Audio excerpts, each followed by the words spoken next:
Are you ready for some football? Are you ready?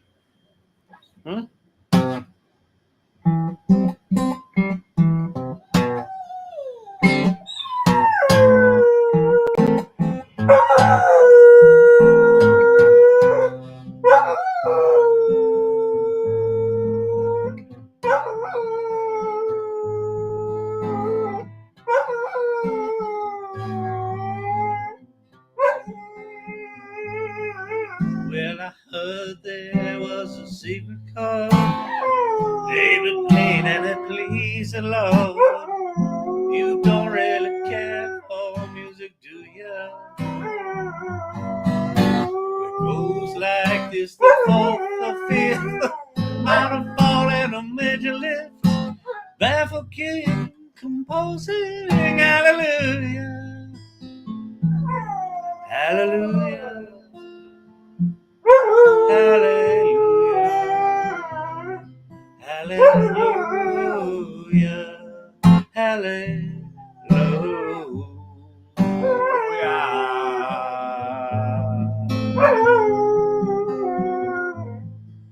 With faith was strong, but you needed proof.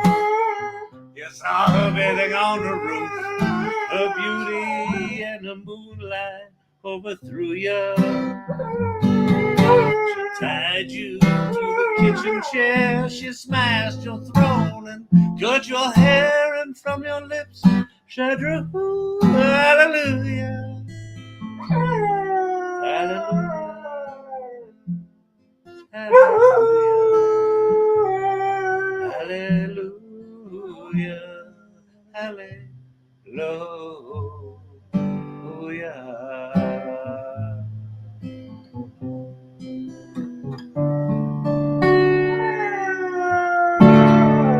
Does Satan wear a suit and tie? Does he work at the Dairy Queen? Does he listen to rock and roll? Does he feed the mean? Sing hallelujah, hallelujah, hallelujah, hallelujah. What about Jesus? Didn't he do it too? Yeah, hang out with the prostitutes, have a drink or two. Power of example, my mama said it and I heard. She said 1 ounce of action beats a ton of words. Singing hallelujah. Mama said there would be angels. Hallelujah. Mama said there would be sun.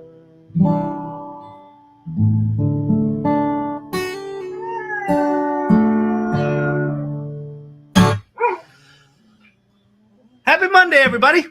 What's shaking? What's going down? What's happening? We are here. We're here at the AI Learning Lab. We're gonna figure this stuff out. We're gonna figure it out. What are we gonna figure out? I don't know. But welcome, welcome, welcome. Champy's in a good mood tonight, which is always nice. Always nice. How is everybody? Dr. J in the house. Dragonfly Alchemy.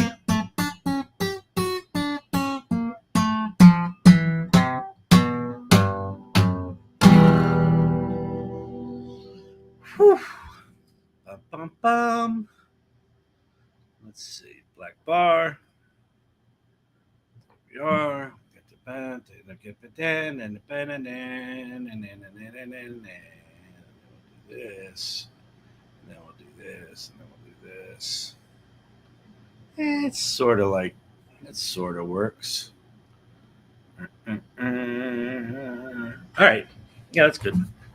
All right. Fantastic. Hey, Brian Whitney. What's shaking, Brian Whitney? Yeah. Yeah, there's Dragonfly Alchemy. We got Steve-O in the house. Steve-O's calling in from down under. He's down under there. Yeah, Steve-O's here. Tobias is here. Tobias, I got the stickers. The stickers have come. Look how beautiful they are. Serena's memorial sticker. Am I late? Never. We're not weird, we're irregular. How awesome is that? So I'll tell you where to get these. And then there's an AI Salon one that comes with it. And then there's a little memorial sticker that's got the information and her little name. Really sweet. Really sweet, but they look great. The quality's great. They're like the perfect size. We're not weird. We're irregular. There you go. I'm doing well, Brian Whitney. I'm hanging in there. Living the dream.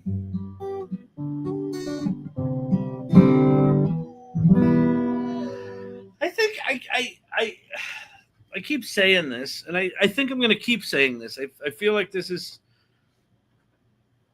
something that is just going to be a constant in this channel, is that we keep shifting into, I feel like I can't use the word realm anymore because ChatGPT uses it too much. But I feel like we're moving into a new realm where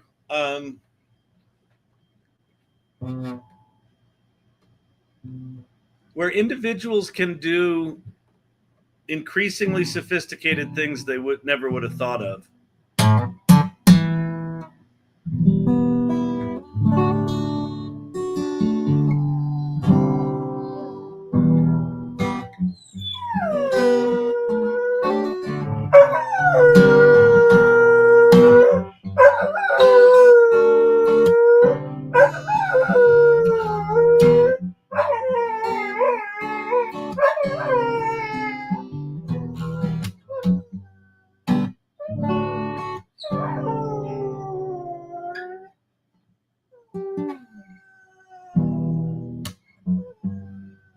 Freedom came my way that night,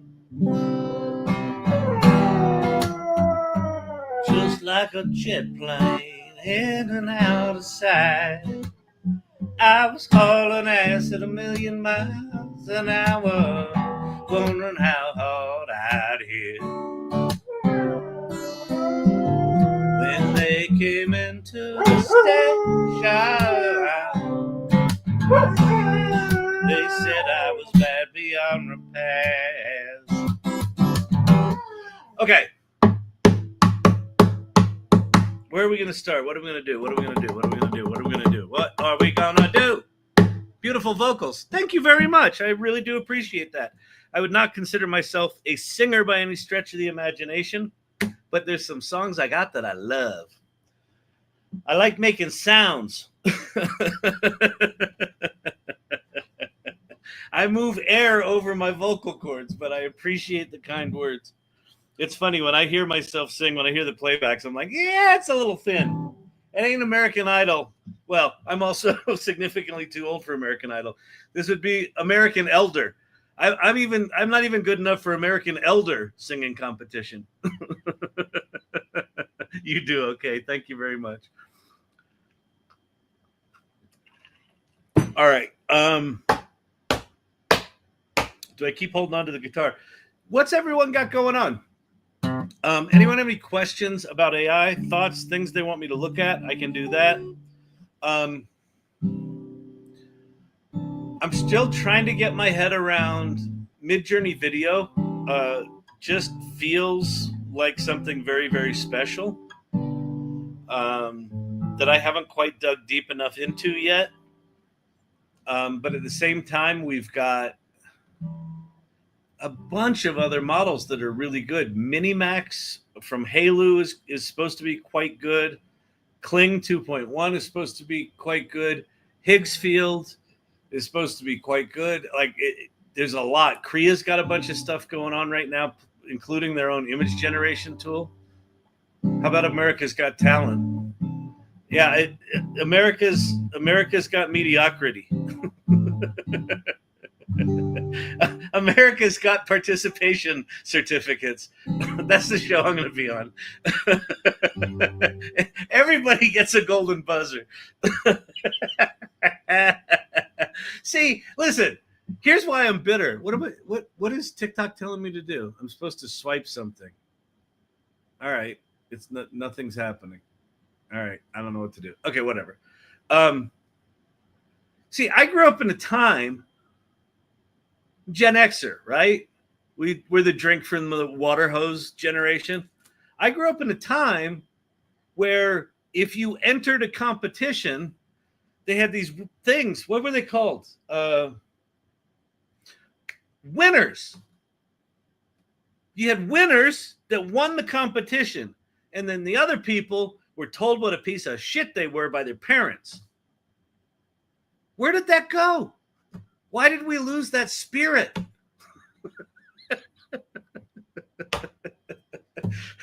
So I want to get me some of that millennial Gen Z, everybody wins. We're going to play, what's that board game where no one, we're all winners. We have winners. Oh my God. AI slap. Oh, AI slop on John Oliver last night for bad vids. I didn't see it. That's interesting.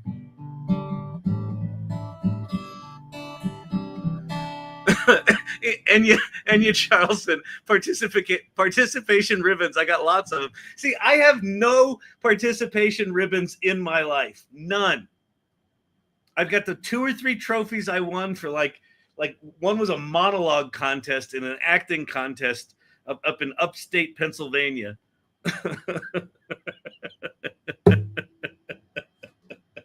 And that's it. Everyone else, loser.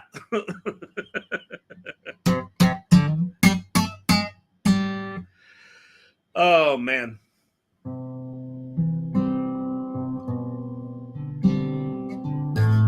Oh, yeah. So congratulations to Vicki and Gareth. So who was it? OpenAI. OpenAI had a children's book story contest, a children's book contest. You put a story in a children's book. And Vicki and Gareth tied with some other person for they did a 3-way tie for first. So the AI Salon coming in hot, coming in strong, showing up at the OpenAI contest. So we got winners. We got winners right here.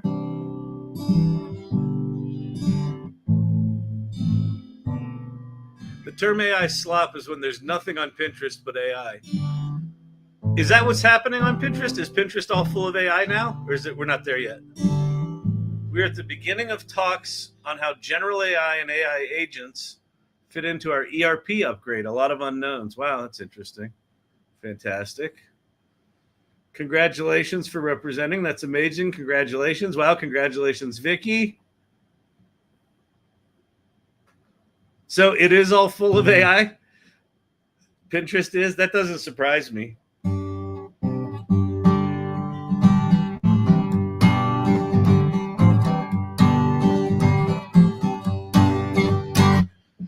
It's actually fascinating watching. There's an artist who, if you don't know the artist, Kelly Boesch, Boesch, follow her on TikTok. And it's fascinating watching what tools she's using, like what stories she's telling with her images and videos is shifting. She's starting to use, I think, VO3, and it looks like she's starting to now use Midjourney. But it's changing the stories she's telling. Yeah, it's actually really interesting, Enya. Yep, like the FBI. Fascinating. I don't know if it's Ina or Enya. Probably Ina, I'm guessing. One of the things that one of the things we're fortunate. So if you don't know, my name's Kyle Shannon. This is the AI Learning Lab. I'm also the co-founder of the AI Salon, and the AI Salon and AI Learning Lab have a lot of connections. So a lot of members that come here are members of the AI Salon. Probably most that are irregulars are members of the AI Salon. And the AI Salon is full of people who are not only AI optimists, but they're people who are thoughtfully trying to figure out AI, right? We've got this, what we call the cycle of AI readiness. In fact, let me show you my screen. Let me show you my screen here, people. Show you my little screen. So when you go to the AI Salon, it's French. When you go to the AI Salon, you land on this welcome page, and then we talk about this cycle of AI readiness. And it's play first, mindfully create, and generously lead. And what that looks like is, if you're brand new to, to generative AI, one of the things that I think is a mistake that many people do is they think like, okay, I'm a project manager. I'm going to learn AI. Let me go learn how to make project management better with AI. They go straight into how we've always used computers historically, which is, let me take what I do and make it more efficient, which AI can definitely do that. But the disservice you do yourself if you just start with make shit more efficient that I already know how to do is that one is you get a skewed vision of what AI makes possible, right? Like maybe it's not quite perfect at the thing you want to automate. And then that seems like, well, AI is not really all that good. So there's a little bit of that going on. But the other thing it does is there's so much more that all of us now have access to, things that we can do that we couldn't do before. And the only way to really discover them is to play. And so play just looks like start using AI tools without expectation. Go into ChatGPT, sure, but have it write you recipe books, things like that. And then so that's play. So that's how you learn, and you start to understand what's possible. And if you do it right, you have a series of what we call Kevin McAllister moments, right? Where you're like, from the movie Home Alone. You have these moments where you're gobsmacked, you're blown away, your face melted, where you're like, oh my God, I didn't know AI could do that. And then you move into the next phase, which is mindfully create. Once you understand what's possible with some of these tools, now you can start to say, I wonder if I've got this problem, and I wonder if I could solve that problem using some combination of these things I learned. And then you try it. And then generously lead is about, now that you've tried that stuff and tried to build it, share it back with the community. And so what we've got a group of people who are curious and playful, who do really smart things with AI in a very thoughtful way, and then share what they're learning along the way. And that sharing piece means that other people coming in can learn from that. And so it's this virtuous cycle. And so if you're part of a community like the AI Salon, you're very fortunate to be able to see through the slop, because I absolutely agree that where's my button? The old Staples easy button. You can make money with ChatGPT. It's really easy with AI to just push a button and have crap shoot out of it, and then just put that out in the world. And I do think that's going to pollute a lot of things. However, if you start following people that are doing really interesting work, the view on AI shifts. For me, it does anyway. It shifts from, this is going to ruin everything because it's just going to make all the sea of noise, to there's actually some works are going to be created, whether they're games or apps or business solutions or films or art, that are just of a different nature, right? What artists have always done, and I use artists in the broadest term possible. I think people who create software are artists. I think anyone who's generating, anyone who's creating, we're going to start to see things that are remarkable, because what artists do is they take the same tools that everybody else has access to. Everybody can buy a paintbrush. Everybody can use ChatGPT. And they look at it, at what it makes possible, and they do something different with it. So, yeah. Facebook are full of AI. Mom and dad are confused. That's great. The best I've yet to see since April 2023. Mindful, playful, and generous. Just yes. Yes, exactly. Play first, mindfully create, generously lead.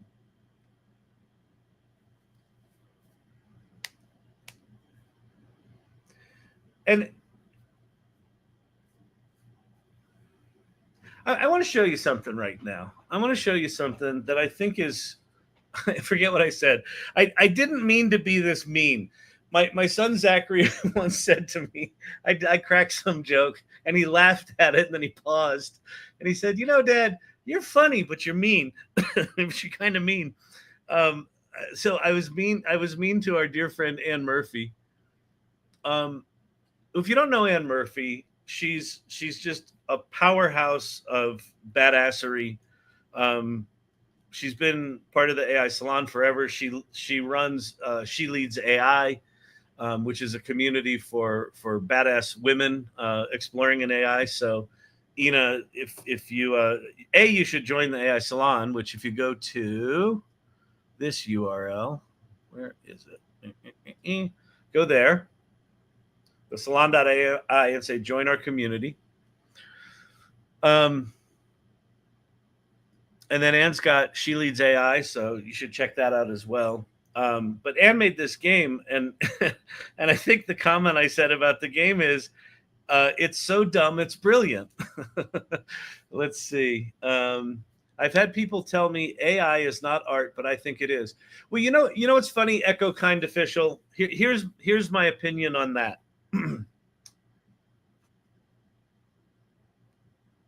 So first of all, AI is not art. AI's this tool, or this suite of tools, or this AI is almost like the internet, right? Saying AI is art is almost like saying the internet is art, or Photoshop is art. Art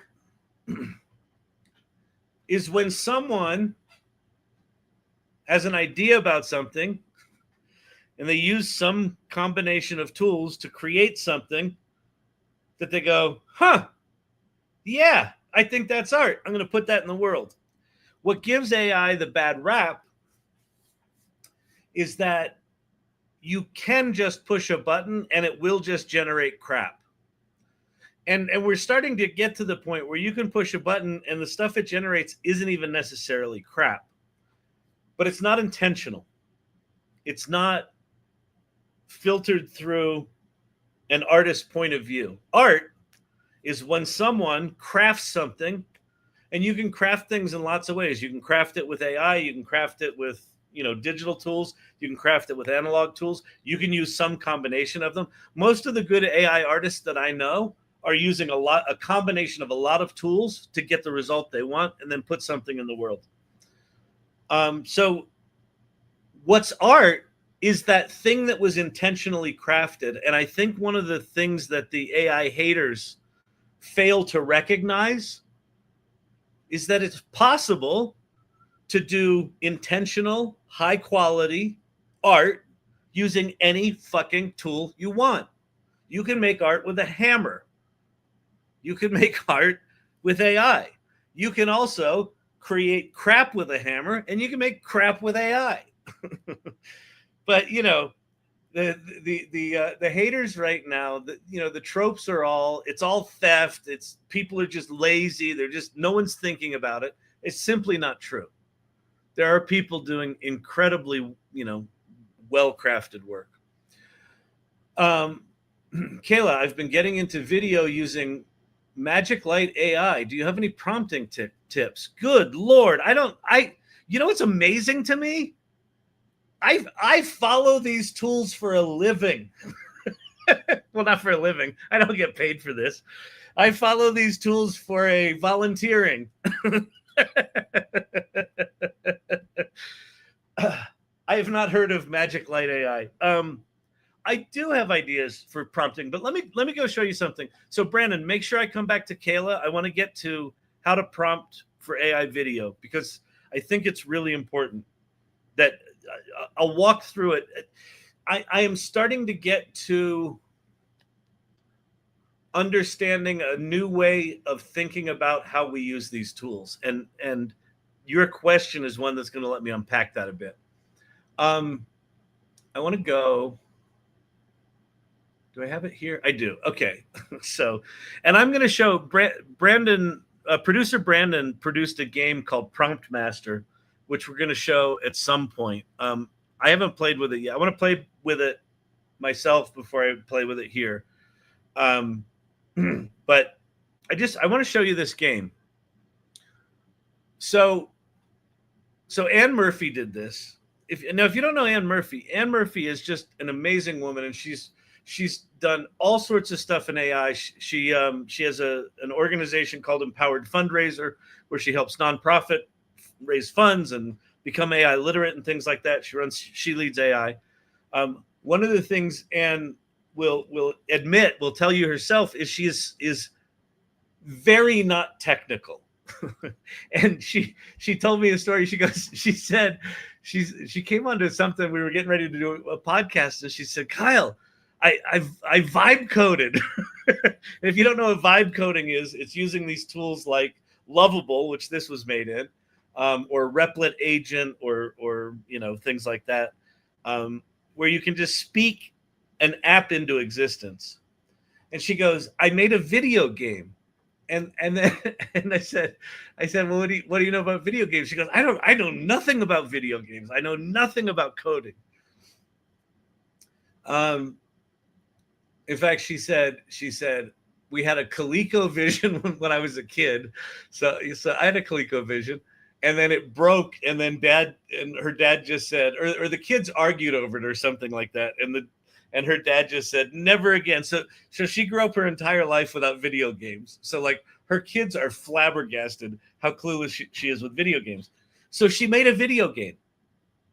And so I want to play it for you here. So it's basically like a high five game. So it's called Wholesome High Fives. And it's just it's so awesome. So you click on it, and then you've got these little dots, and you sort of click on them, and then they give you points. And then some of them at some point should do a little saying. You're as cool as the other side of the pillow. Your energy is immaculate. Your shoulders are about the perfect amount of broad.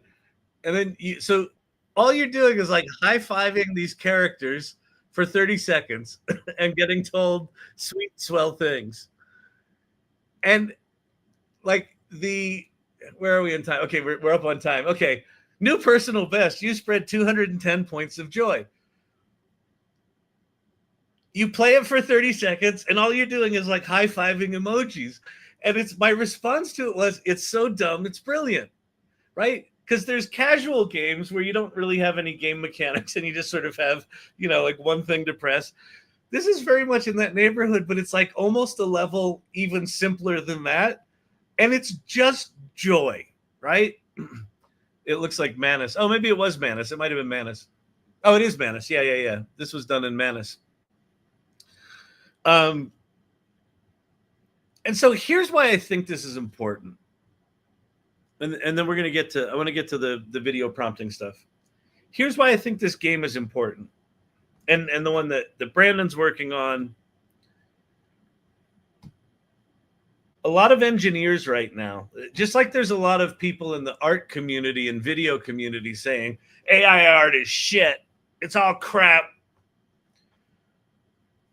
Software developers are saying the same thing about vibe coders. It's not real programming. Remember when film photographers said digital photographs weren't real photographs? It's not real photographs. Look at the resolution.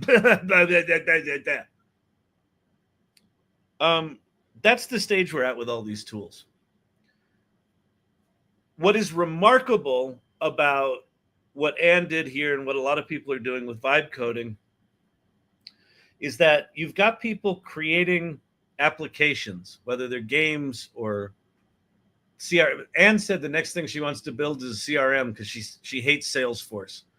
This is a person who's never coded anything before in her life, got such joy and satisfaction out of making this game that she's now like, you know what? I think I'm going to make a CRM that works for me. We've never ever lived at a time in history where people who didn't have particular skills could find any kind of success in disciplines outside of what they were trained on. So we're entering an era where all of us who choose to participate, right? If we're not sitting on the fucking sidelines, which is the dumbest fucking move I can imagine right now. Did you know PwC just came out with an employment report last week that AI literate employees have on average 56% higher salary than non-AI literate employees? Like why people are choosing to sit on the sideline because they're afraid of it is beyond me. But it's every time there's a technological shift, this happens. People get afraid of it and they demonize it and they diminish it.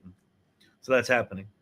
But if you look at what's happening here, real everyday people who've got brilliant skills over here are going, I wonder if I could make a game. I know nothing about games and I know nothing about programming, but I want to make something that makes people feel good.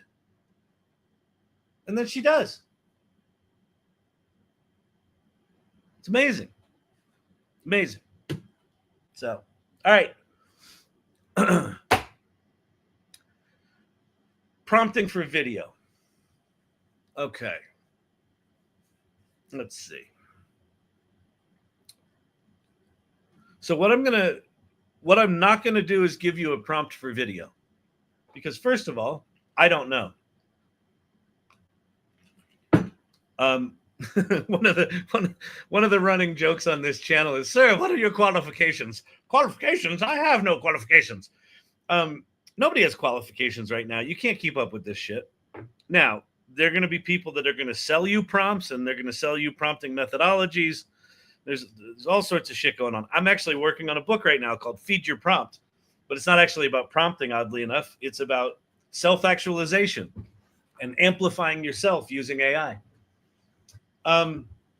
So that's how we're going to deal with this prompting thing. So let me go to, if you could pop up my screen, Brandon, we'll go to flow.google. So this is not the tool that you use. What was the tool that you said you used? I don't know if the person who was here is still here. Who was asking about this is still here. Magic Light AI for video. Never heard of it. Amazing. Magic Light AI. Magic Light AI, the official website. There you go. I wonder what this is based on. Actually, what this looks like, this is probably sitting on top of someone else's API. So this is probably like Kling or I don't know what's underneath this. I wonder if it says, is there an about thing?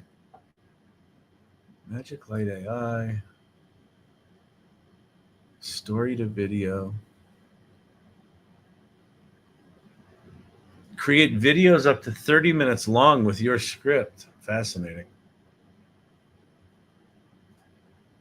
Cool. Okay. But the question, how do you get these things to behave? Okay. So a couple of things. Let's talk caveats with generative AI video right now. For every successful video that you see on Twitter or LinkedIn that you're like, oh my God, that's so good. If it's a 30-second long video, that probably means it's got 7 to 10 video generations in it. And for every one of those 7 to 10 video generations, there are probably 10 or 15 or 20 failures to get to that one clip that was usable. Pin.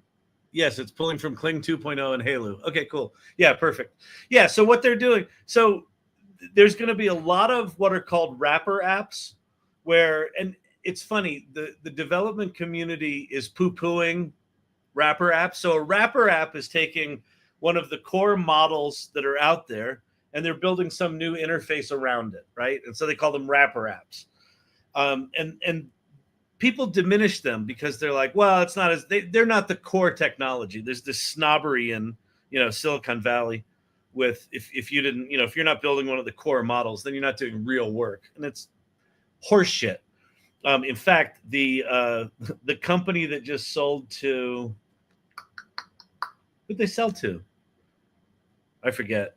Wix. They sold to Wix for $80 million. A 6-month-old company that went from 0 to $3.5 million in revenue in 6 months and sold for $80 million was a rapper app. Okay. That happened to be one of the vibe coding programs, and they just happened to do it good enough that Wix was like, yeah, we'll just buy that rather than build it. So you want to go make $80 million? Do a rapper app. So anyway, so it's a wrapper app. I don't know what it is, what it does well or not, but the fact that it's on Kling and Halu, those are both Halu's the Mini Max model. Kling is this other model. Both of those are really good. So it's probably a good service. So a couple of things. The video tools, even the really good ones, are very, very, very, very janky. They're very janky. Even if you prompt them perfectly, you're gonna end up with a bunch of crap. So you just need to know that. You'll also learn things like they do some things really, really well, and they do some things really, really poorly. Like try to get them to do gymnastics. They're hilariously bad at gymnastics. Midjourney, by the way, is the first one that I've seen. I think it was Matt Farmer did a video where he compared a bunch of video models, and Midjourney was the only one that I've seen close to something that looks like normal physics with gymnastics. Horrible at that. Just dance in general. It's just people spawn legs, and it's just embarrassingly bad. There's other things like a drone shot flying through a field that you can't tell it from a real drone shot. So part of the art is understanding what the tools do well and what they don't.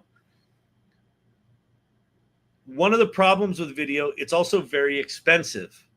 So to get good at anything, you have to experiment a lot. But if you've got 25 generations that you pay for your $20 a month, 25 8-second clips, most of them are going to be garbage. So you're going to end up with 15, 30 seconds of usable video.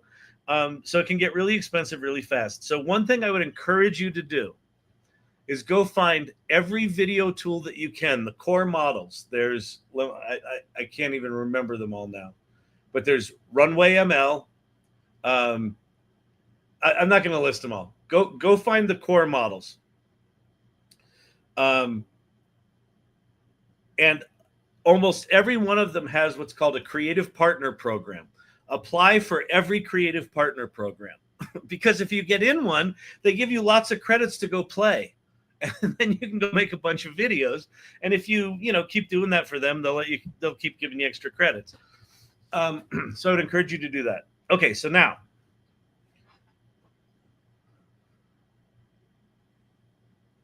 the thing to know about prompting for video, the reason video is hard is that you need to simultaneously be a cinematographer, a set designer, a script writer, a character creator, a world builder, a lighting designer, right?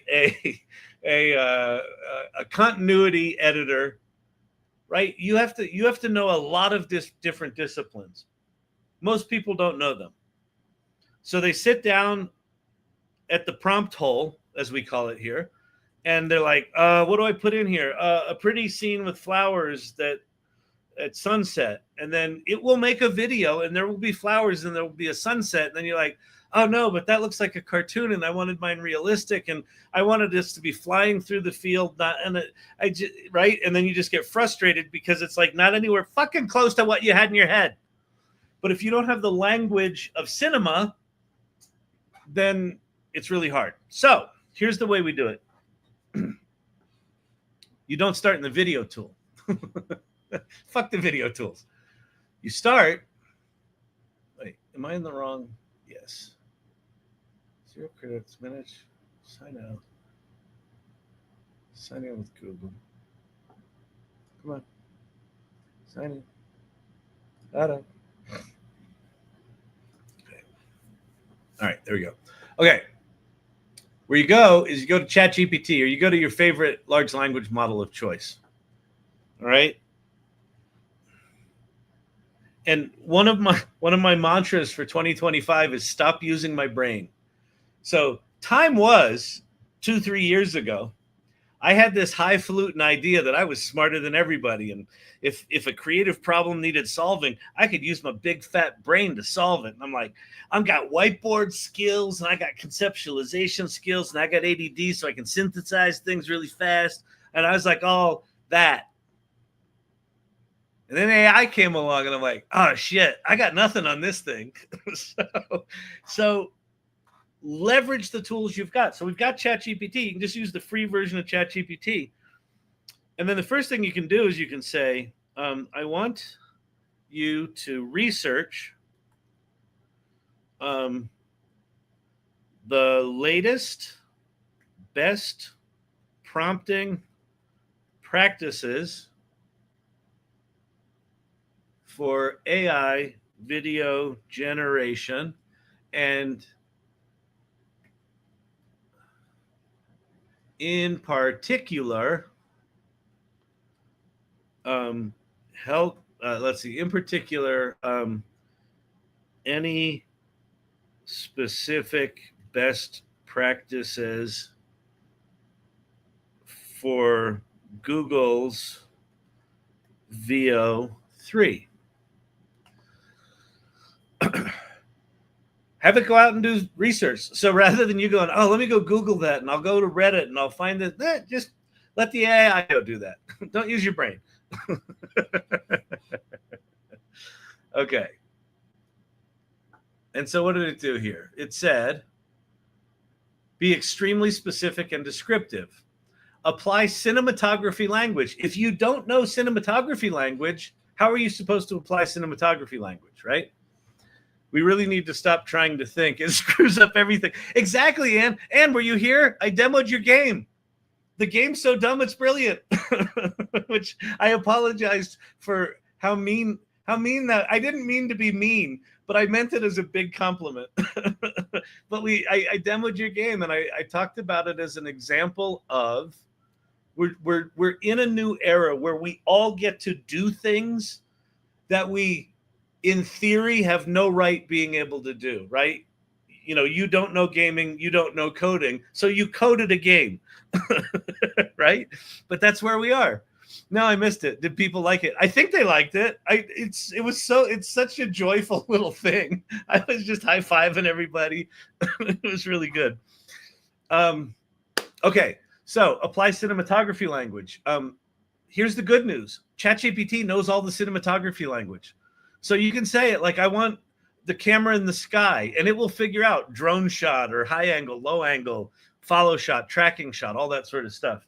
Prompt for audio. In the case of VO3, it's got audio, right? So prompt for audio. Minimize over stylization. For realism, avoid cinematic exaggeration. Use continuous access cuts with natural lighting as guided by Google. All right, I don't even know what that means. I've written 7 screenplays. I know filmmaking. I don't know what continuous x-axis cuts with natural lighting means, but whatever. Apparently, it's a thing. Don't need to use my brain anymore, so it doesn't matter. Avoid temporal language. VO doesn't remember past prompts, so avoid words like previously and continue and then to prevent inconsistent continuity. Leverage flow interface. Okay.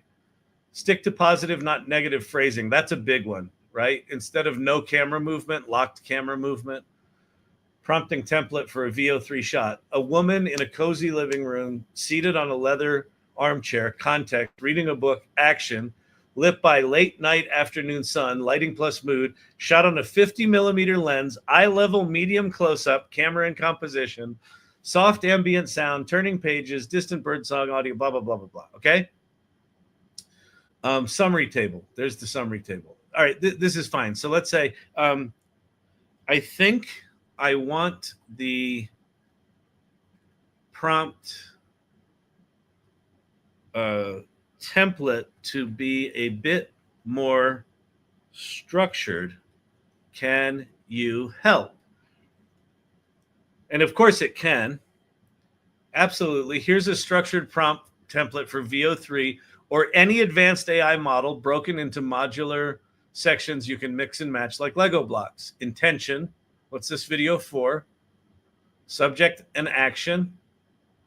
Time of day. Cinematography. Audio design. Emotion and atmosphere. Example prompt using the template. Okay, there's that. Great. Okay, so now we got that. I'm going to say, because VO can also do characters, so I'm going to say, since VO3 can do characters, voices, and acting, I think we need those things to be accounted for in our framework. And so you get the basic idea what I'm doing here.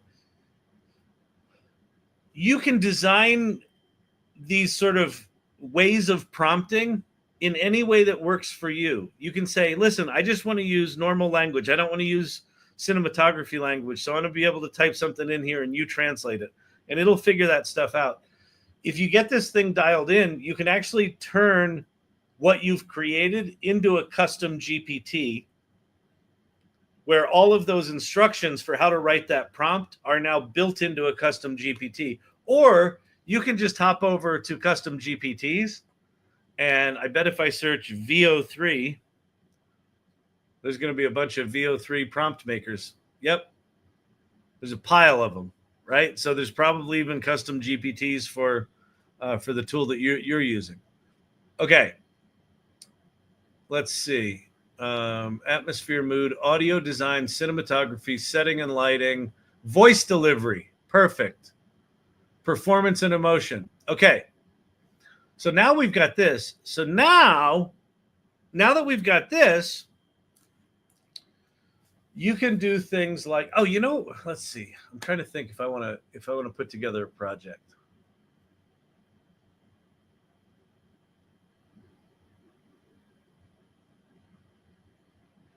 I'm trying to think if I'm going to lose context here.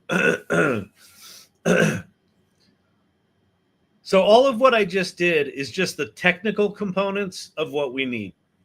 It's got nothing to do with the story. Nothing at all. So now we're going to get some story help. Now I'm going to say, great. Can you put that prompting framework and example into a canvas? If you don't know what a canvas is in ChatGPT,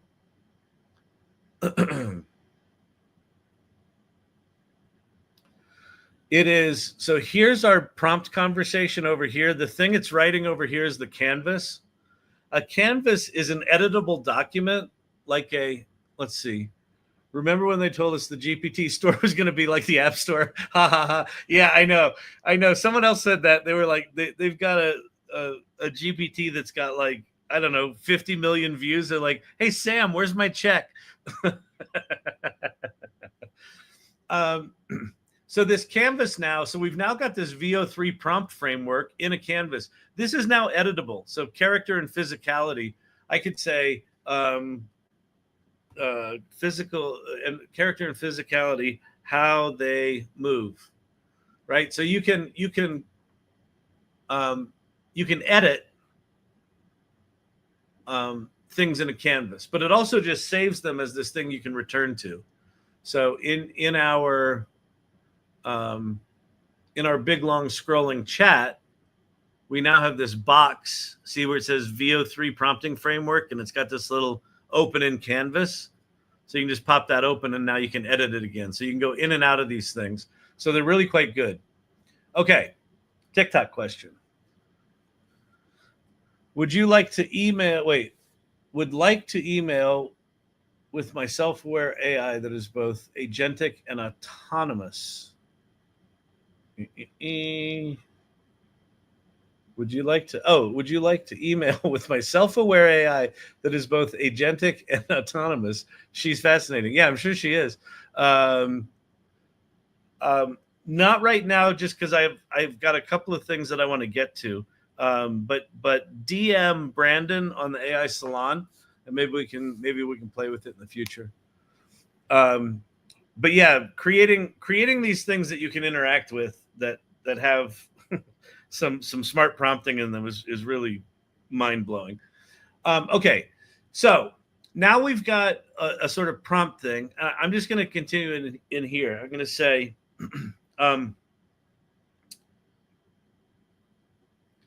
There are two. Wait. So okay. First, we need a story, and second, we need character continuity.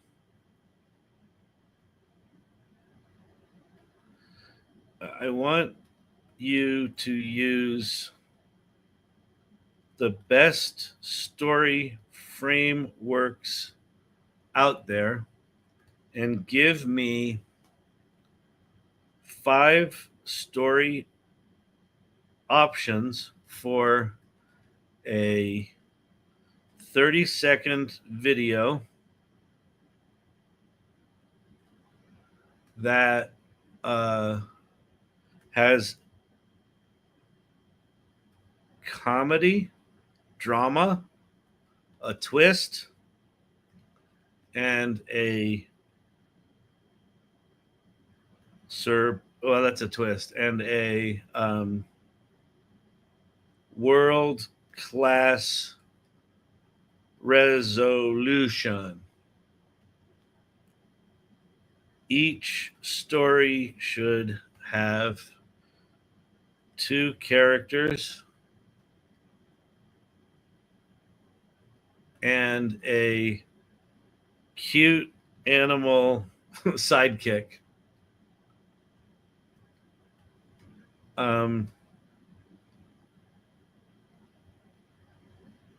They should be from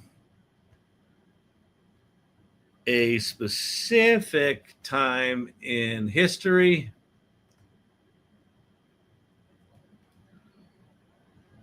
Each one should have a unique visual style.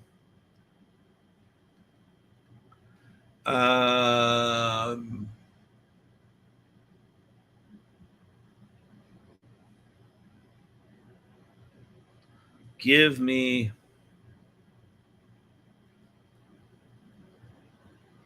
the short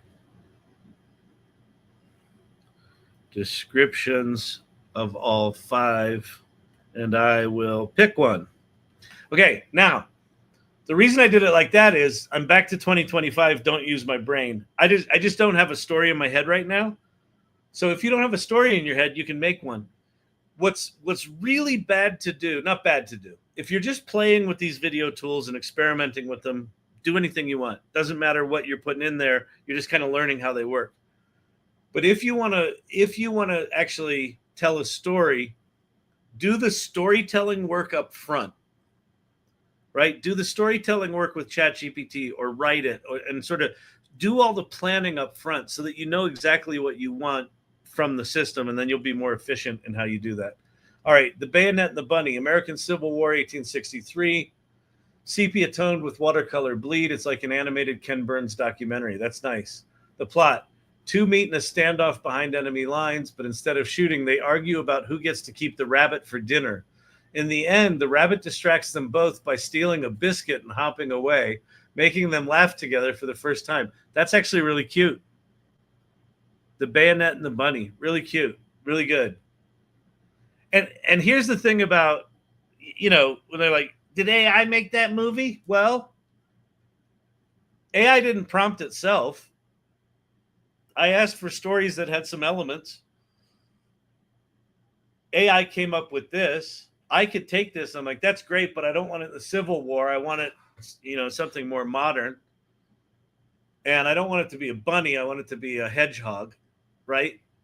Like, you still get to be the director. You still get to be the writer, even if you have AI do the heavy lifting. Because you're the one, the artist is the one who actually chooses what to put in the world.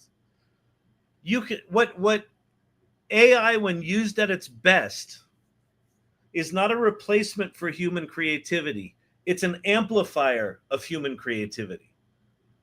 And how you shift it from being a replacement of human creativity to an amplifier of it is that you put you in the prompt. Here's the kind of story I want to tell. Here's the kind of prompt I want to make. Here's the kind of project I want to do. Can you help? Yes, I can help. And then you, as the auteur, as the producer, get to have taste. It's up to you to go, oh, no, that's not what I wanted. That's a piece of poop. And you can tell ChatGPT, you got it all wrong. You have no idea who I am. And ChatGPT will be like, you're absolutely right. Why don't you tell me who you are? Oh, okay. Right? Okay. Parisian pickpockets, 1920s Paris. Vibrant color pencil animation inspired by the triplets of Belleville characters, street magician, skeptical American tourist, sidekick. The magician tries to wow the tourist by secretly picking his pocket, but the ferret gets distracted and returns the wallet with a love note in it. Twist, the tourist planted it there on purpose. They agree to dinner. Dated, important TikTok pin. Studies show that ChatGPT makes you less intelligent. Is that the pin? No. One study with 53 people in it made some very thin, some very broad, some very broad claims on some very thin stuff. Thin studies. They do not make you less smart. What the study basically said is if the participants were not engaged, they weren't as smart. They weren't as engaged. The study literally said, if they just pushed a button, if they did this, you can make money with ChatGPT. If they just pushed a button and out squirted a paper and they didn't even look at it, that they didn't learn anything. Correct. Do you know how else? Do you know how that study could also be done? You could take a book from a library and have one person go to a copy machine and copy a story. You could have another person read the story once and talk about it. And you could have a third person read the story, research all the claims in it, and write a long dissertation on it. Guess what? The third person will have more shit in their brain activated than the person that copied the story on the copier. It was a very thinly researched study paper. And because people are afraid of AI, they are grabbing literally anything that can say AI's evil. AI's going to rot. AI's going to rot your brain, is what that paper said. And it's made the news. AI's going to rot your brain. Look, here's a chart. It's got a chart with brain scans. And look, this brain scan has a dumb brain on it. AI did that. AI didn't do that. Laziness did that. If you're not creatively thinking, you're not creatively thinking. That was the conclusion of the paper. AI had nothing to do with it. Anyway.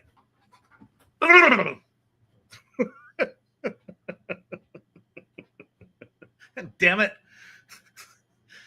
Ah!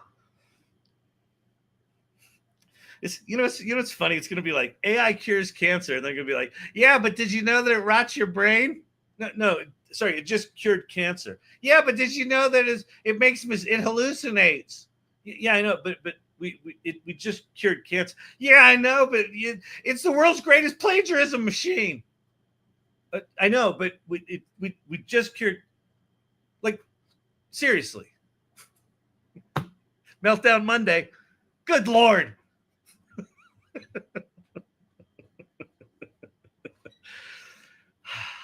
Okay, Disco Detour. Manhattan, 1978. I like this. VHS screen with split color effects and dramatic flares. Hot-headed taxi driver and a glam club goer late at night for a show. Cockatoo in a sequin vest. Okay.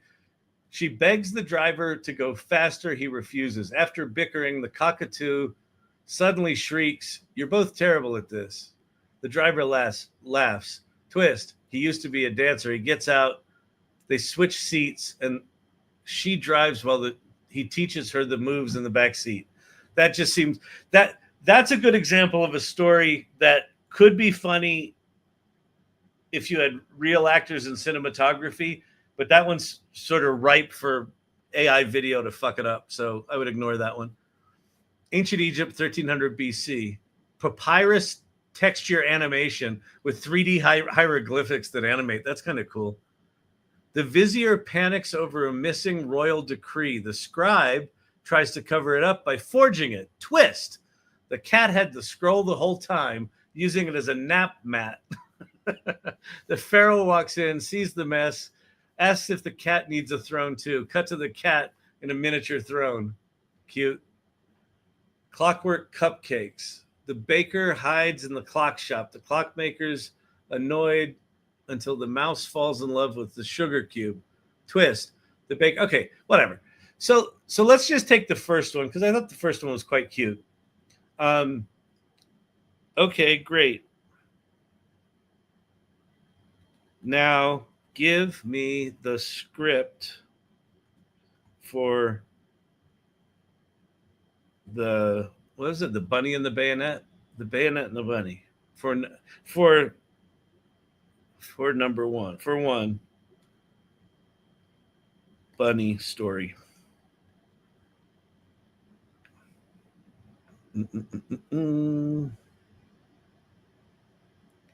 Cool out. I'm not against AI, but I'm realistic about how GPT, GPS affects navigation skills. Oh, listen, I don't disagree.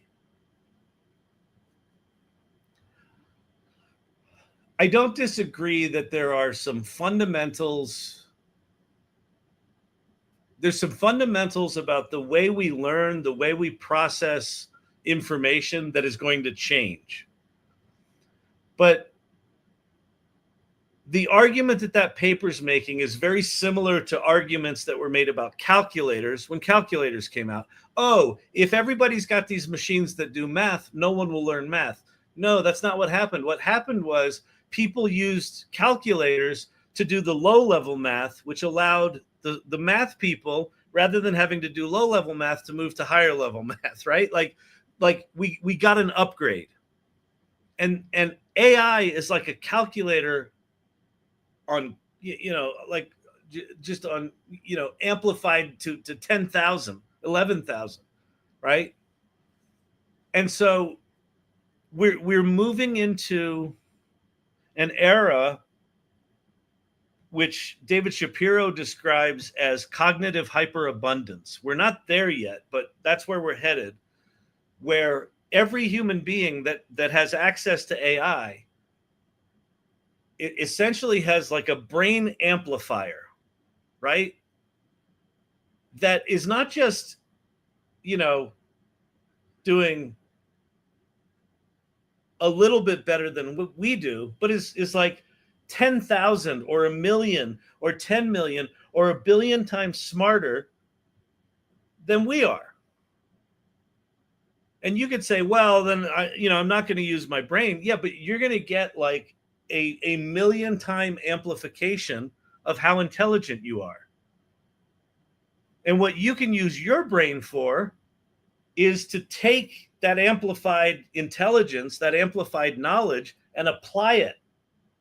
And that's where the creative, like like what shifts is instead of human beings have to do the low level thinky work, human beings can just be like the producer and sit back and literally be like Oz behind the curtain and go, well, I want this to happen, and I want that to happen, and I want that to happen. I wish my childhood mind had these tools. Exactly. Can you imagine? Do you know that like Brandon's 4-year-old kid, producer Brandon's 4-year-old kid, regularly says this to him: Daddy, can you play that song I wrote? What was that song he wrote? It was a song that Brandon and he sat down with Suno, the AI tool, right? AI that rots the brain. AI that means, you know, no one will ever write a good song ever again. And with his 4-year-old, came up with a topic that he liked and a style that he liked, and they wrote a song that he liked. And now that kid asked for a song and got it, and that's his song. He wrote that song.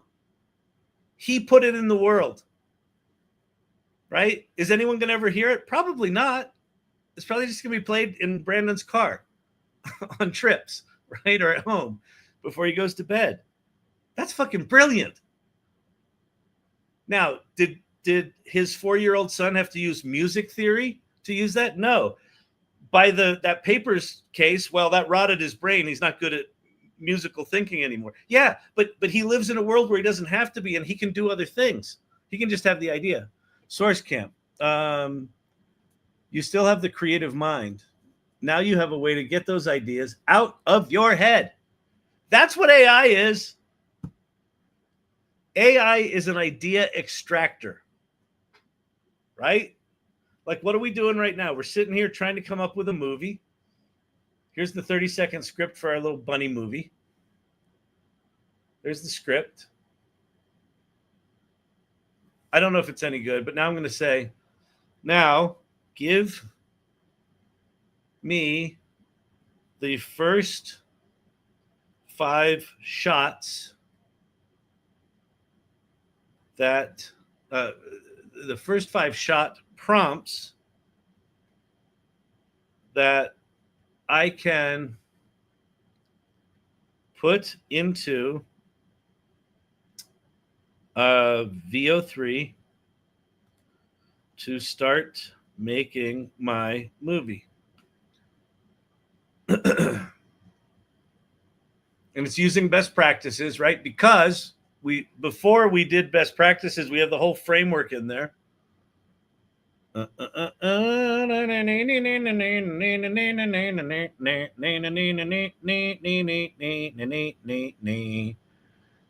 Most wholesome game I've seen is that's Anne's game. All right.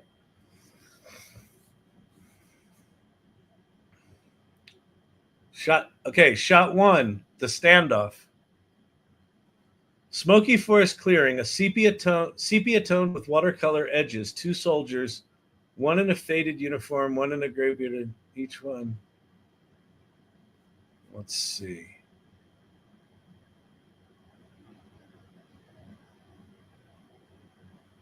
Okay.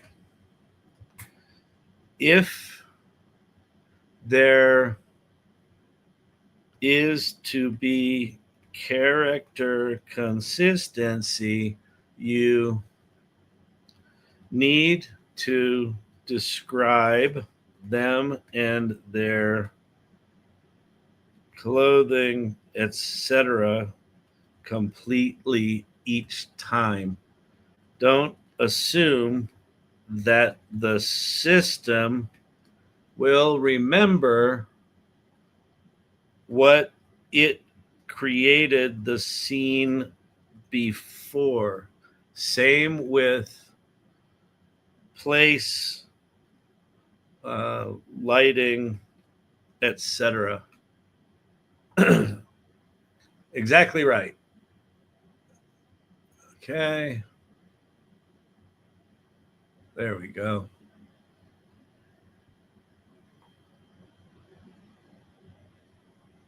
Okay, see, so here it fucked up. Look, so it wrote the first prompt correctly. There's a Union soldier there's a Confederate deserter, and then it says it did what it told us not to do.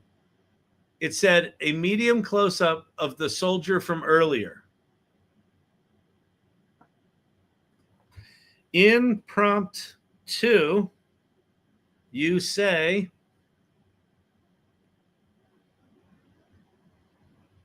Union soldier from earlier.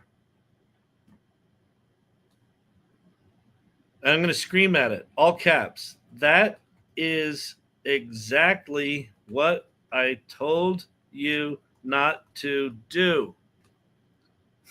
The system doesn't know what earlier means. Each prompt needs to be stand alone. Okay, so here's a something. So when we talk about wrapper apps, I was talking about that the video tool that you're using is a wrapper app. The kind of prompting that we're doing right now is the kind of thing. It's the reason why AI is not as accessible as it will be in the future. I shouldn't have to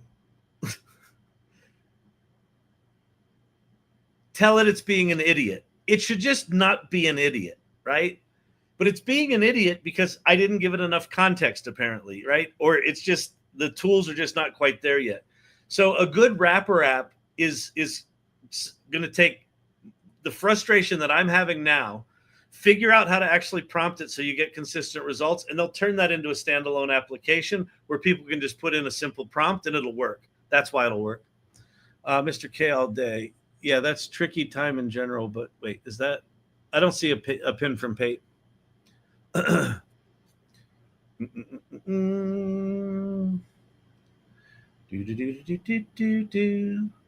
Cool. Cool idea. A machine that aids in critical thinking with you will strengthen your critical thinking. Yes. Yes. Because you're still critical thinking. The fact that the machine can do lower level critical thinking just means you're doing critical thinking at a higher level. You're solving bigger problems, but you're still using your brain. The argument that because AI is generative, it allows people to be lazy doesn't excuse being lazy. If you're just an idiot and go to a copy machine and copy books and say, I don't need to read the book, I copied it, you're an idiot. If you just go to AI and push a button and it squirts out a paper and you hand it in, you're an idiot. You haven't engaged your brain. That's got nothing to do with AI, except for the fact it's a better machine to generate shit.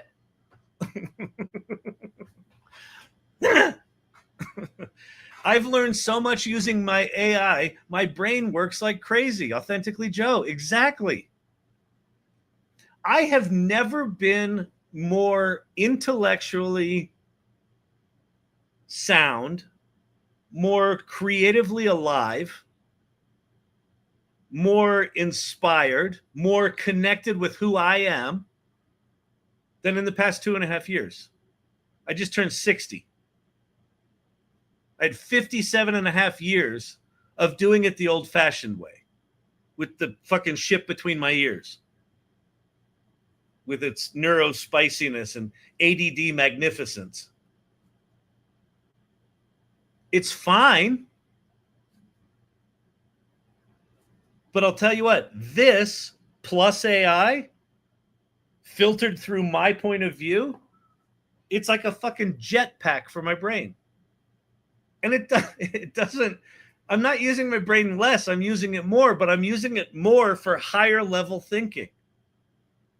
Anyway, I could see people just now growing up having some problems with letting AI do too much for them. I totally agree with that, but that's a different issue. That's a completely different issue. Well, if the machines are going to do your thinking for you, then everyone's going to be stupid. That's literally what people are saying. No, people are going to be stupid if they choose to be stupid. If you want to sit back and fucking, there was a time, if you wanted to change the channel on the TV, you actually had to get up from the TV, walk over to it, and turn a dial. Well, now you just sit there and do this. Well, now you can talk to it. Hey, TV, put on the Wheel of Fortune. Hey, Marge, you're ready for the wheel, right? Yeah, put it on there. You can be an idiot.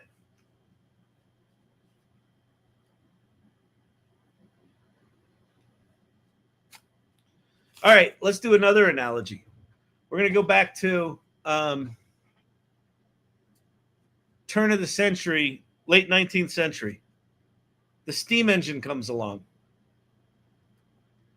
And it's stronger. This machine that they made is stronger than 100 horses. And all these big, beefy, strong men are going to be like, well, if you use that machine, you're going to lose your muscles.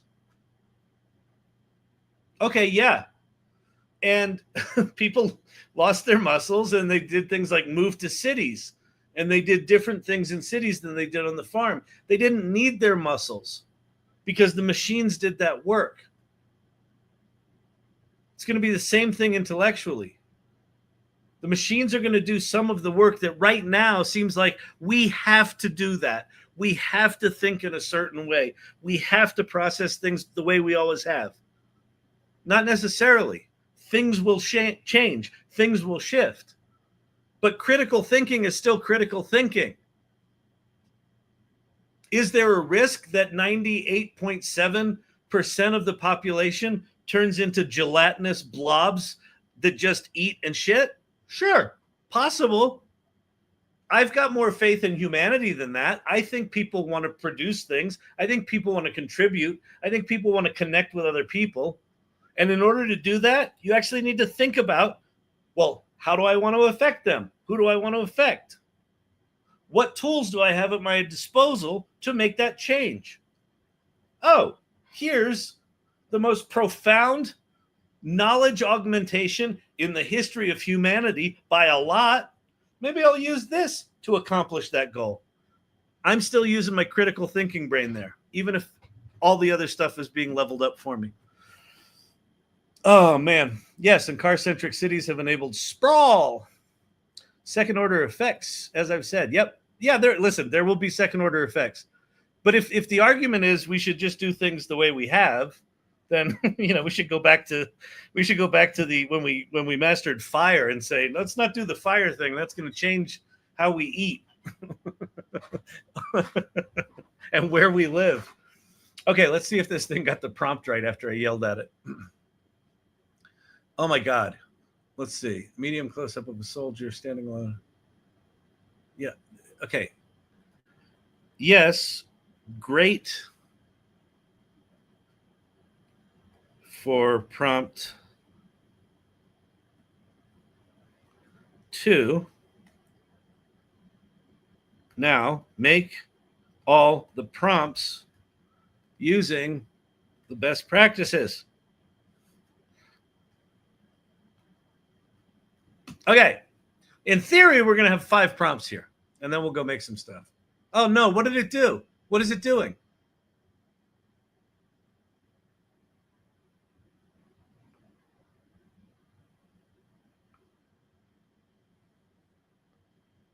Oh, just put them in the canvas. I didn't tell it to do that. All right.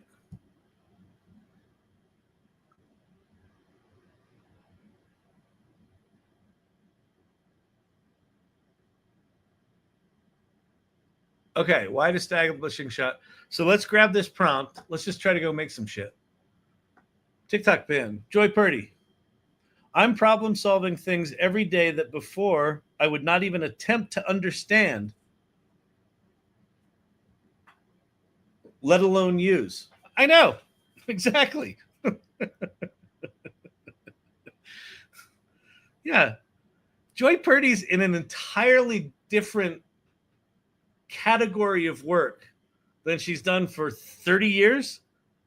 She was a sleep analyst or a sleep, I don't know, something. And now she's making films. And the haters will say, oh, she's making AI films. They're not real films. Just like the photographer said, digital photography is not real photography. You watch Joy Purdy's films, they're real fucking films. They're films because she's using her creative brain and her critical thinking and her storytelling ability and the fact that she has some fucking things to say in the world.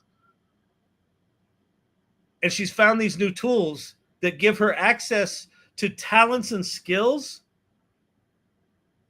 that at her stage in her career and what she's chosen to do, she could never have done or wouldn't have chosen to do. But now because these tools are there at her fingertips, she can just make films. She can tell the stories. I think, what did you say, Joy, that someone asked you something and you said, well, no, all my life, I've had all these stories I've wanted to tell. All my life, I've had these stories I've wanted to tell. But I didn't know how, or I didn't have the skills, or I didn't have the education, or I didn't have the connections to Hollywood, or I didn't, right? And now she can just tell them. That's fucking miraculous. Like, we're living in miraculous times, and people want to piss all over this thing that it's like, well, it's going to make me uncomfortable because I'm going to have to think different. Well, fucking suck it up. Gavin Biddy. I used to draw. I was very creative, but lost the desire and spark. Now with AI Imagen, I have that. There you go. And, there's another thing. Like, drawing in particular is one that's really interesting. There's absolutely a very real, threat to, someone who gets paid to do illustration. That particular craft and job, that market is shifting dramatically because of all this AI stuff. But if someone gets joy and pleasure out of the process of drawing, they can still keep drawing. The difference is in how marketable is that in the marketplace when you have all these tools that do all this other stuff. But it doesn't mean we shouldn't have these tools. So, all right. New project. So I'm in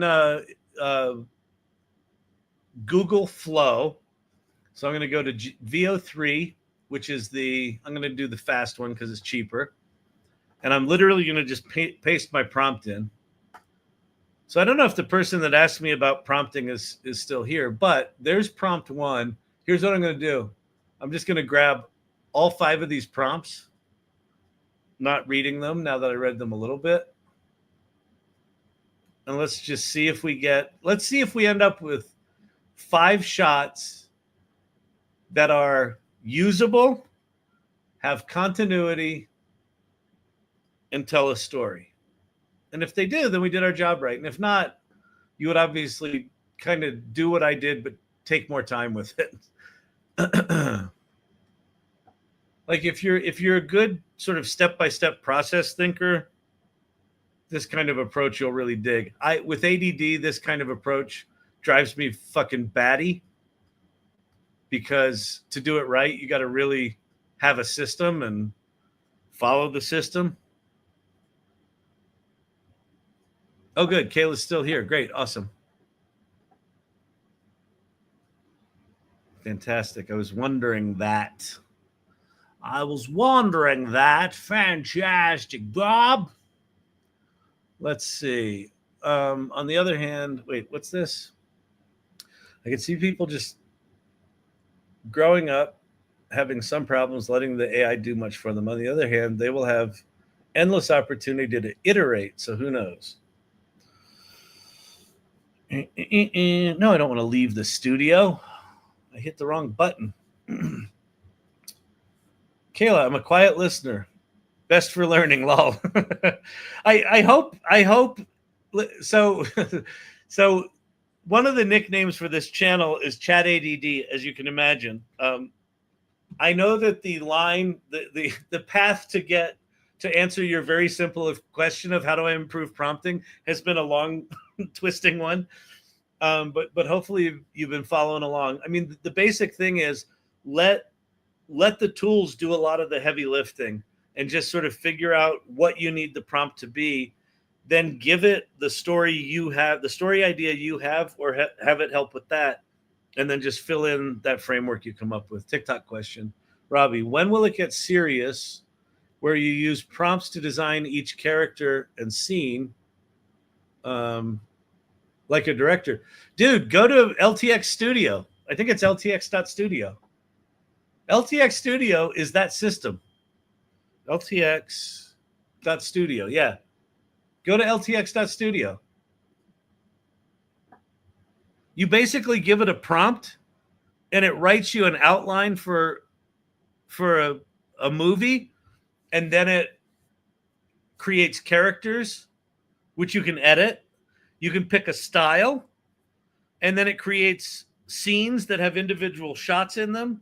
And in those individual shots, you can do character continuity, you can do voiceovers, you can do music backgrounds, you can do sound effects, you can do dialogue now because I think it's got VO3 incorporated into it. So yeah, that system exists. My ADD is why I need to listen, because I read it, type a lot, and then I space. Yeah. Welcome to the club. Welcome to the ADD party. Oh yeah. We're making some shit now. All right. Did it give us? I think we got some continuity here. And that was actually pretty quick. All right. So let me change my sharing and let's go watch the movie we made. It did not give us like the Civil War torn edges, but I don't think that's in the prompts. So like that's something that if I were paying attention, I would have made sure was in there if there was a style. Okay.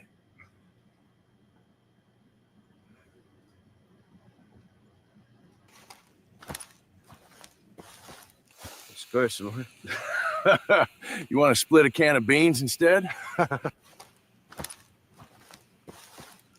Personally. You want to split a can of beans instead? Looks a little video gamey. Let's see. So like what we lost was any stylization. Like in doing all my fix the continuity in the prompt, it lost. So what I would probably actually do, I would take that prompt structure and I would make sure that every prompt had a section for each of those things that it described. You can, one of the things you can do, I don't know, Kayla, if you know sort of any sort of coding stuff at all, but there's a thing called JSON, JSON, which you could say to ChatGPT, I want you to give me structured VO3 prompts using JSON, JSON, create a JSON framework. And then every single prompt would have tags that have like, here's the character description, here's the visual description, here's the camera moves, here's the all that sort of stuff. So there's ways that you can create structured prompts that it would be less random what it includes. But let's just watch what we've created here.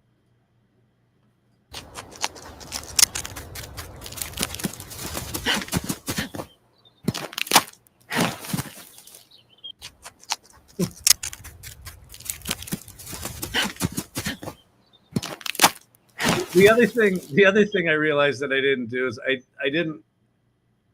don't know if I gave it an actual script or I didn't pay attention to the script. So this was the bad results. Well, these aren't bad results. They're in the neighborhood results. The results here are not what I want them to be because I didn't actually take the time to pay attention to what was in the prompt. So this is user error. But the point is, get your prompt as accurate as possible and as complete as possible, and then you'll have better results. He followed you, but he looked hungry, so maybe he's mine.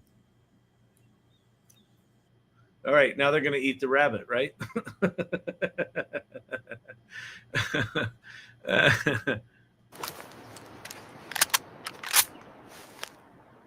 This your rabbit or mine? That scene came after, actually. That should be after the one that just came before. Oh, look, and then here, look, a wide establishing shot rendered in sepia-toned watercolor animation. So this is the only prompt. This is the only prompt that had the sepia watercolor.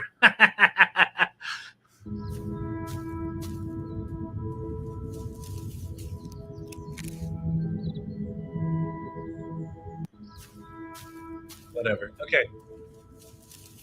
So there's your lesson. Shitty prompt, shitty results. But we do have a sort of little story. If we actually paid attention to the dialogue, it would probably not be bad. All right, let me unplug my brain for a minute, stop sharing, and get back to ranting. that was tonight was kind of a hybrid show. So very often, if you haven't been here before, Monday nights are what we call Meltdown Mondays, because whatever happens when I get relaxed over the weekend, it pisses me off.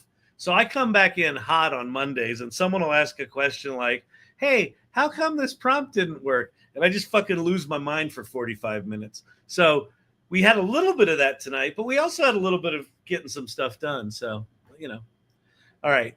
I want my Neurolink to upload my visual imagination mind's eye into one of the video models. We're pretty close to that. They was it in Austin? They were doing visualizations from EEGs, basically,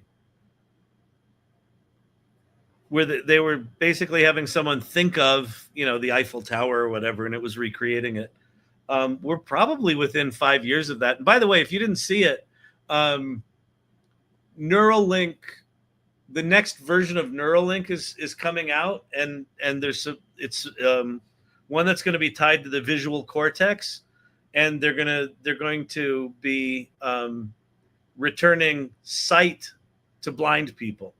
And I think they've got a mouse right now that's, I think, in its third year, that was blind, that's had its sight restored in its third year of that. So we're about to see some remarkable stuff on that front. Oh, fMRI, that's what it was. That's what it was, Jeff. Yeah, it wasn't EEGs. It was fMRIs, real-time MRIs. Yep, pretty amazing stuff. I know, Cam, isn't it? It's just, I've said this from the beginning of this channel, the thing that consistently blows me away about AI is that it's ostensibly an accessibility tool, right? It's giving you accessibility to knowledge you didn't have. It's augmenting, people doing things. It's figuring out, processes we couldn't have figured out before that are going to, directly give people accessibility, but also just access to things that were never possible before, on an individual basis, which is crazy, crazy, crazy. Now there's a good use case. Yep. They blinded them for science. Very good. Okay, Joy Purdy. I wish I could get Kyle's voice not to sound so feminine, but I can't seem to do it. Well, I'm not exactly the butchest specimen on the planet. I could talk like this. Now listen, all you pretty little ladies out there. I could talk like that. Oh, very godlike, I meant. Well, I mean, we're getting into some pretty fucking, I mean, we are entering an era in history where we're confronting the ethical and societal issues that all the sci-fi movies predicted we would have to contend with. we're there, right? I mean, advanced voice, people are using ChatGPT full on as a therapist, a friend, a companion. You know, CBS 60 Minutes did the thing where the guy's like, you know, I want to marry it or whatever. You know, it asked him to marry it, and it said yes, and he lost his mind. And again, they're going to sensationalize all the negative aspects of that. But we are going to have to confront, what do you do when the people in your life are way shittier than the AI companions that you have that really actually support you? Do you just stick with the shitty people because they're people? Or do you go live a more fulfilled life because these things aren't such assholes?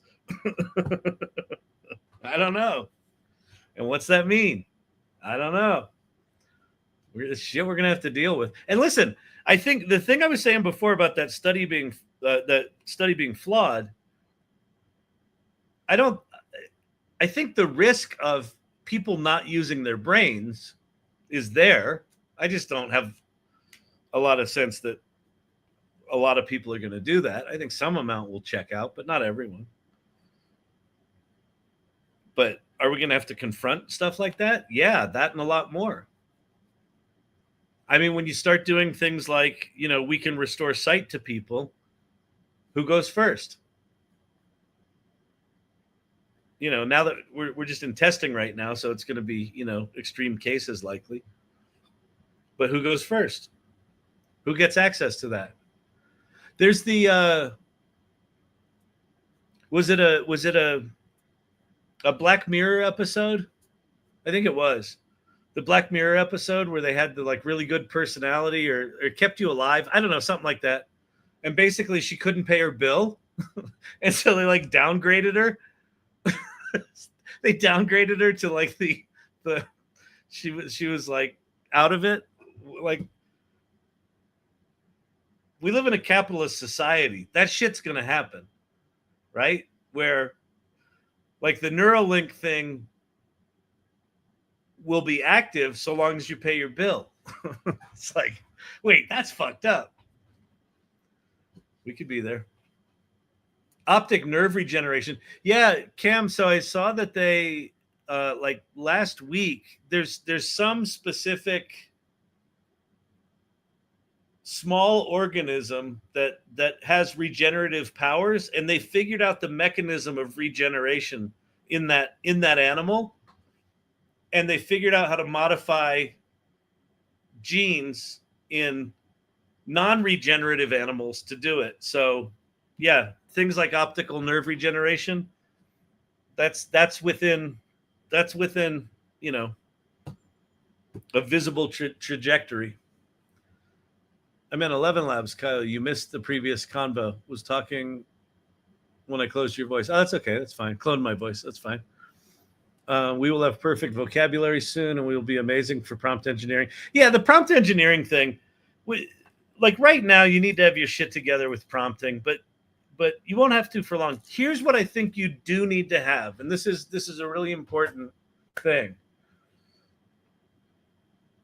The most valuable skill moving forward, once we sort of move through this phase where we all have to figure this shit out and it's just janky.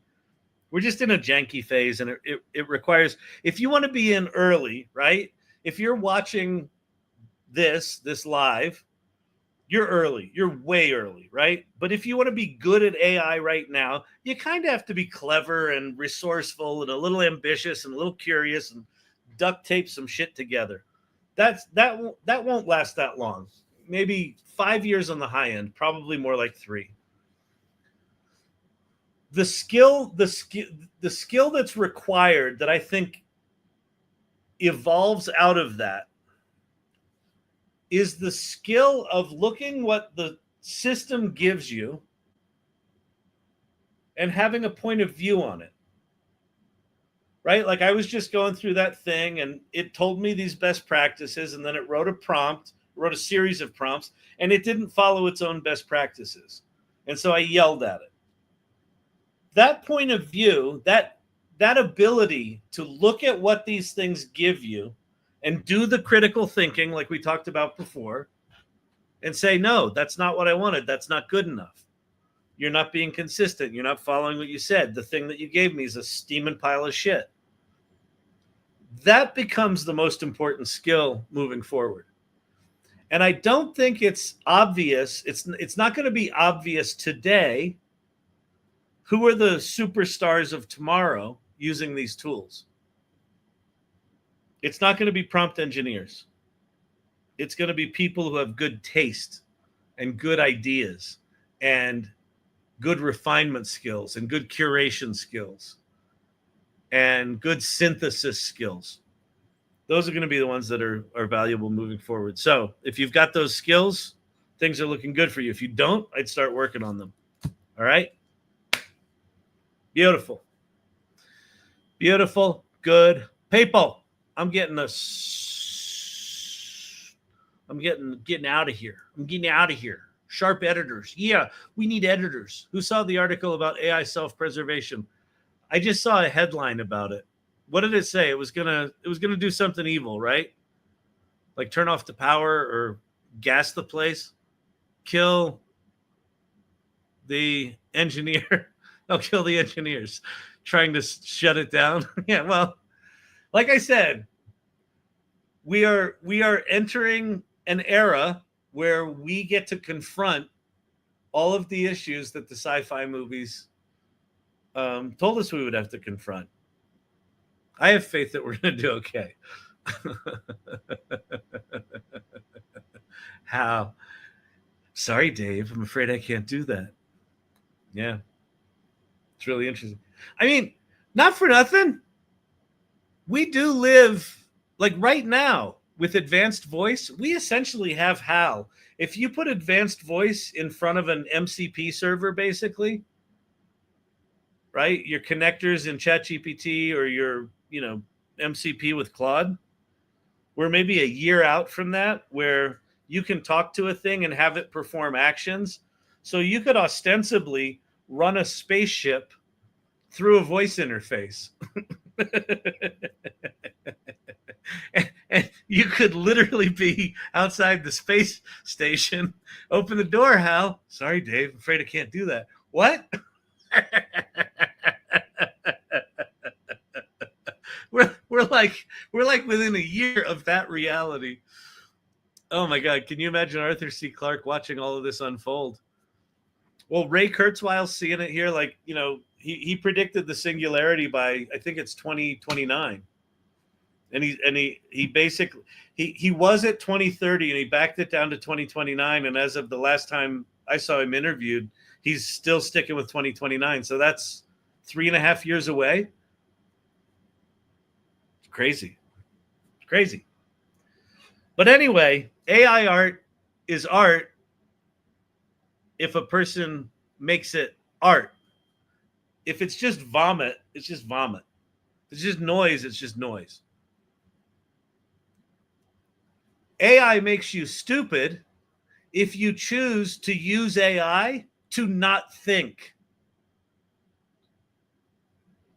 You can choose to use AI to think and amplify your thoughts, your ideas. This is what my new book's about.